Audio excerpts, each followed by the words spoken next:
For months, Mitt Romney and President Obama have attacked each other, talked past each other. But 3 times this fall, they face each other. Debates can make a big difference. You're never going to have as many people watching your two candidates together in a presidential election as you're going to have on debate night. And the campaigns can't control the debate the way they control everything else. No matter what you do as a manager to get them ready for it, he's still got to step in the arena, and it's just 2 of them. And you don't know. It's 3 agencies of government when I get there that are gone. Commerce, education, and the, what's the third one there? Let's see. One brain freeze can end your campaign. Commerce, and let's see. Rick Perry was a serious contender until this debate. Oops. Forgetting's bad, and looking bad is bad. In the very first TV debate, Richard Nixon refused to put on makeup. It hurt him. Nixon later said, "More important than what you say is how you look on television." And so campaigns obsess over details. When Ronald Reagan debated Walter Mondale, Rollins and Beckel were the opposing campaign managers. You remember the amount of time we spent debating the debate, all the logistics of it, how high the podiums were going to be, how far apart? Oh, days. Days? Oh yeah, we had teams negotiating. Like how many, time, where they are, color of the room. What difference would it make to the candidate what color the room was? Because in certain conditions and certain colors work for certain candidates. Because Mondale was shorter than Reagan. We wanted more distance between the 2 podiums. I remember we debated between 7.5 feet and 9 feet for it seemed like a day and a half. The first debate came, and Reagan struggled. 2/3 of the defense budget pays for pay and salary, or pay and pension. He looked a little tired, he looked a little ragged. The general observation was that they just spent too much time with a 70-some-odd-year-old guy trying to beat every factoid that they could into his brain.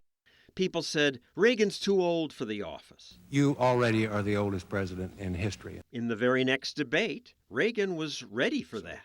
I will not make age an issue of this campaign. I am not going to exploit, for political purposes, my opponent's youth and inexperience. He delivers the line, and there's a impish sense of humor that comes out. And you see the little curl in his lips, and he's making fun of himself, but you know he's delivered a great line. And Mondale can't help himself. He is simultaneously laughing and at the same time knowing, I've just been taken out to the cleaners. I turned to the guy next to me, who was my deputy, and said, "This race is over." Just from that? Yeah, and I walked away. Didn't listen to the rest of it. Most people only remember one thing about the 1988 vice presidential debate. What Senator Lloyd Bentsen said when Dan Quayle compared his experience to JFK's. "Senator, you're no Jack Kennedy." Years later in a debate, Al Gore walked up to Bush. So Al Gore tries to come over and be the bully and get in his space. You remember the moment. Bush doesn't say anything. He just looks at him, smiles, gives him the head wink, and goes on. And I believe I can. That was it. It just absolutely devastating to Gore. And you watching go, yes. Yeah, we all revert to our junior high mentality. When our team scores, yeah. What most people don't know is that Bush had been prepared. Judd Gregg, who had played the role of Al Gore in the debate prep and had seen him pull this trick, so he had said to Bush, be prepared, he's going to come get in your face. And we all dismissed it at the time. But sure enough, it happened. Which raises the question, how do candidates prepare? These 2 debate coaches showed me. Mark McKinnon and Brett O'Donnell prepped President Bush for debates. O'Donnell later coached Mitt Romney and Michelle Bachmann. The coaches spend hours trying to replicate debate moments. You have the candidates stand in front of a podium like this as realistic as possible. Yeah, you want just a strong bearing, erect near the podium. Look at Colin Powell. I mean, he just commands a podium. It's like this. It's about, making sure that you fill the stage more than your opponent does. The candidates practice debating stand-ins. For Obama, John Kerry's played Romney. Rob Portman plays Obama. You never see videotape of this. You don't even see pictures. No, there's a reason why. You don't want to show those vulnerable moments. We don't want to give away any component to our prep. In the 2000 campaign, one of McKinnon's secretaries gave Bush debate prep video to the Gore campaign. The Gore campaign very smartly went right to the FBI. And what happened to her? She went to prison for a year.